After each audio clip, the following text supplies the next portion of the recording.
Live from the Touch of Italy in Ocean City, in the wine room, no less. And we spell that W-H-I-N-E. Yes. It's the Peter Todd Cast. Scioli, the great magical Pete, making Italian dishes that you want to eat.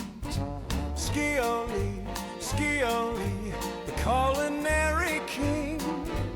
Food so good you shout with joy and begin to sing the praises of the Peter, Chef Peter Scioli. Peter, take it away. How are you? Are you having a stroke over there or what? It's like, Thank you, Brian. I don't know what you're saying, but whatever it wasn't said very well. Okay, good. Perfect. So I got you here, and I put together this podcast in your name and your honor for one reason and one reason only. I believe with all of my heart, Peter, that you are somebody who deserves to be featured in the public eye. You are like Ozzy Osbourne when he was on his Sharon show. You're that compelling. I don't think I'm going to bite any kind of bird's head off, though. Well, maybe.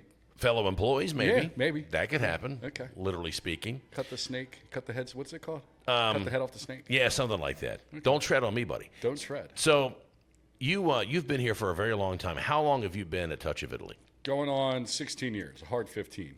A hard 15, like an easy 16. Like a jail sentence. Like a jail. I got 4 more years, then they're going to put me out on parole. I got a couple more, and then I get loose. All right. So when you started, where did you start? What town were you in? I started in Rehoboth. We had a small store on Baltimore Avenue. Okay. And how small was the store? Like 3 by 3. 400 square foot, maybe. Okay. About the size of a good condo in Ocean City, but go on. Yeah.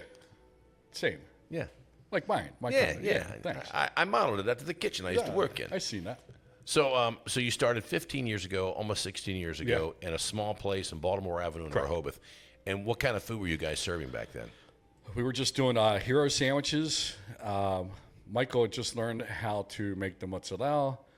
We were doing, a couple pastry, a couple cookies out of the case, and some lunch meats, or cold cuts, I should say. Don't call it lunch meat. So really, the sandwich. The hero sandwich and fresh mozzarella is what built Touch of Italy. Right, not pizza. Not pizza. No, that came later. Though pizza's a big deal. Pizza's a big deal. We didn't even have a dinner menu. All we had was lunch. We just did hero sandwiches. That's it. Okay. So now, was Ciparuni involved in all of this, or was he? He's involved in all of it. Was he out holding the sign? Come on in. He is what I call the creator. Okay. He's the idea guy. He's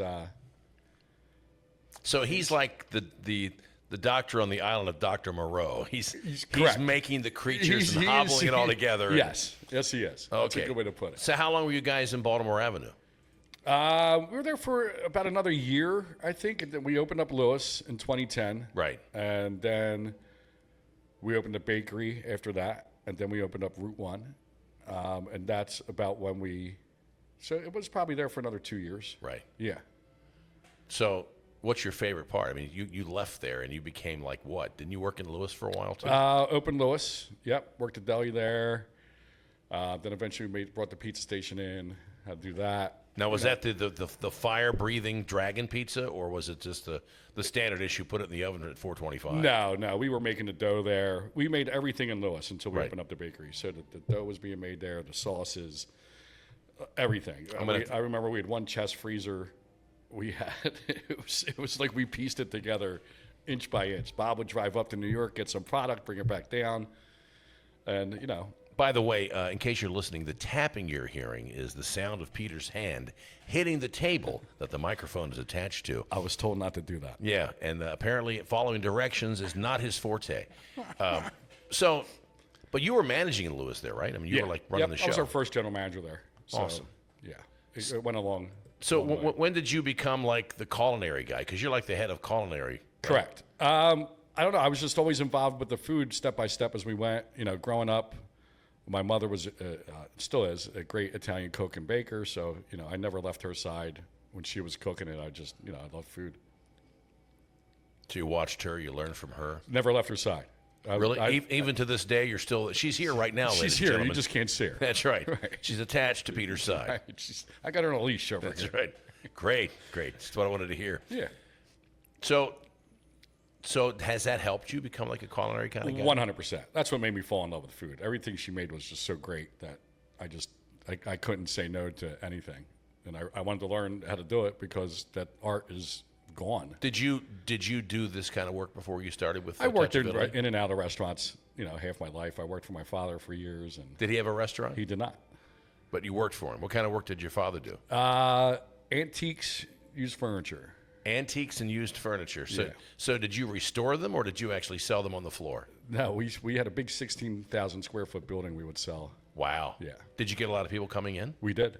So how many people would come in typically? God, in a day or a week? Yeah, sure. How many customers did you serve with antique furniture and other stuff and used furniture? A lot. A lot. The business did good up till about 9/11. Okay. So he did it on and out. My dad dropped out of school in 5th grade, and See, my dad dropped out in 8th grade, no kidding. and my grandmother dropped out in 3rd grade. Yeah, I was actually the first male on our side of the family to graduate high school. Were you really? It was a big deal. Did you go to college? I did not. I wasn't allowed. Have you figured out that your life has suffered greatly because you didn't go to college? What's that? No. As far as I your- think it would have suffered more if I went to college. You think so? Yeah. I learned a lot working with my dad, and working in different restaurants. And Once you would have been in a fraternity, you would never have been. to tell you the truth, I was in 4 different fraternities. Were you really? I wasn't even in I college. was the guy driving to everybody's school. You know what I mean? Yeah, I'll tell you a story. I was up in Scranton once, and I had all the codes to get in and out of the dorms. And everyone would ask me, "Hey, Scioli, how was class?" I'm like, "Yeah, class was great." People thought I actually went to school there. and you didn't. I did not. The closest I can come to that is back in high school. I was not eligible for the honor society because my grade point average. I just didn't do my homework. Right. And but I was a honor society mascot. Oh, good. So me and my friend Jeff Destros sat up at the table with the teachers. We had special gifts, and we were there when everybody got their awards, but we were up with the adults, the mascots. What was the mascot? I don't know, just something Mr. Brinson came up with. Oh, the Mr. guy Brinson. that was running the Honor Society. He liked us, even though we didn't qualify. Because, you guys got to be a part of this. You can be the mascots. Okay. So, now we're the mascots of the National Honor Society. that. That's right. You can succeed even when you fail. That was my motto. That's the motto? Yeah. I don't need nothing. I'm the mascot of the Honor Society. Do you have a T-shirt that says that? Or I should. I should. So let me ask you a question. You mentioned you were in fraternities. Does that mean that you were involved in sororities too? Were you involved in sororities as well? I mean, sometimes you would have to be. Is that what it is? Yeah. Okay. So So you get the mixers in, you get the sorority, the fraternity. so basically what you're telling me, Pete, is that you may not have gone to college officially, but you lived the college life. I sure did. You did. And do you think that's helped you in your culinary escapades? Not one bit. No, not at all. The life We would eat a lot of experience- late night food. That's right. I learned that pizza's best when it's hot, and I've decided that's how I'm going to Sheets serve was right up the street in Shippensburg from my buddy's fraternity. Oh, yeah. We would hit. Shippensburg College? Yeah. Huh, cool. My friend Matthew went there. Yeah, my buddies were SIG-Tals. I don't even think the SIG-Tals are there anymore. I don't They know. got kicked out. Yeah, they probably did. Your buddies probably deserved to be kicked out, They did. if I say so I would myself. not argue with you. So that's awesome. Yeah. So all of that life experience, hanging out with sororities, hanging out with fraternities, fraternity for all eternity, Peter Scioli, the magic man, the man who works magic in the bedroom and the kitchen. Oh, Jesus. Everywhere. He's stirring up trouble and pleasure for many, many people. Yes. Hopefully those people will never meet. Hopefully. That's what my dad used to tell me. My dad said, Brian, you need to have this kind of woman in your life. You need a woman that can cook, a woman that can clean, and a woman that's good in the bedroom. Most Makes importantly, these 3 women should not meet. That was These the 3 advice. women. Advice from my father. Just kidding. He Sounds never like a told smart man. He never told me that joke. My dad would tell us whenever we ate dinner. Am I allowed to curse on here? It's a podcast, but it is for the touch of Italy, so maybe not. And I quote, "You will never find a woman that can cook like your mother. A bleeping woman that can cook like every time." And it's probably correct. And he was that, yeah. He was. And you've kind of carried that tradition I did. into the kitchen at Touch of Italy. So there's this thing about Nonna in the Italian culture, right?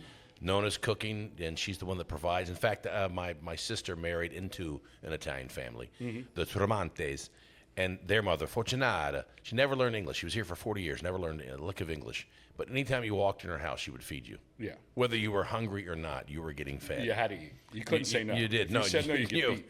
You would That probably. wooden spoon would come out, or a flip flop would come out real quick. There's shoe fly across. It was either a shoe, a wooden spoon, or a vacuum cleaner cord. I Yes. can't remember, but It was all three. it was tight. But that's how your mom was. She Yeah. was like the known of the family. She You was, could smell what she was cooking driving up the street.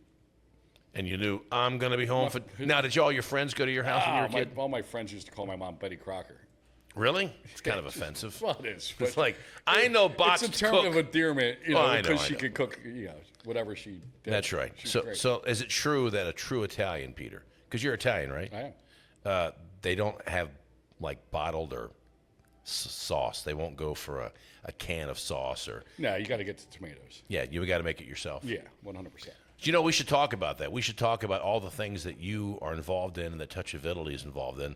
And the second episode of the Peter Toddcast. Yeah, What do you think? I think we can do that. Right now, we're going to have a word from our sponsor, which is Touch of Italy. Surprise, surprise. 3 fabulous locations in Lewis, Rehoboth, and Ocean City. We'll be right back after this brief message. Friends, countrymen, food lovers, lend me your taste buds. I come not to speak just of a touch of Italy, but an immersion into the heart of Italian cuisine.